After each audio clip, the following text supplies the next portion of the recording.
Maltempo e danni, l'Assemblea regionale ha approvato l'esonero del pagamento del canone nel 2026 per i titolari delle concessioni del demanio balneare. Ascoltiamo in proposito l'assessore regionale a territorio e ambiente Giussi Savarino. È un momento difficile per la regione siciliana colpita dal ciclone Henry.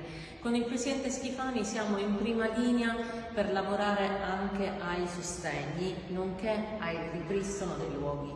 È stata istituita una task force di cui io faccio parte e stiamo faticando giorno per giorno, ora per ora. Tutte le nostre energie sono concentrate per aiutare la regione siciliana a risollevarsi. Oggi in ARS è stata approvata una mia proposta per cui vengono esonerati dal pagamento del canone tutti i balneari per il 2026. È un primo sostegno con 10 milioni di euro che è già un segnale di vicinanza. Abbiamo anche inserito una serie di codici Ateco che servono per avere un primo sostegno attraverso la piattaforma IRFIS. Ci rientrano quindi le attività turistico-balneari, ma anche ristorazione, ma anche le associazioni sportive, ma anche tutto ciò che vive sulle nostre coste e oggi è in difficoltà.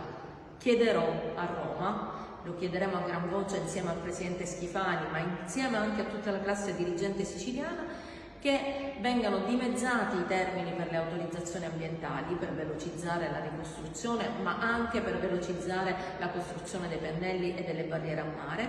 Chiederemo che vengano differiti i termini delle scadenze delle concessioni balneari, non soltanto perché dobbiamo dare loro il tempo di ammortizzare un investimento che viene fatto e che è incompatibile con la scadenza del 2027, ma perché serve a rivedere la pianificazione dell'utilizzo del demanio marittimo. Molti PUDM vanno rivisti perché le coste sono morfologicamente cambiate dopo questa ciclone Henry. Alcune aree dove erano allocati i balneari semplicemente non esistono più e noi dobbiamo avere il tempo di cambiare questa pianificazione. Questo tempo è necessario e non è compatibile con la scadenza del 2027.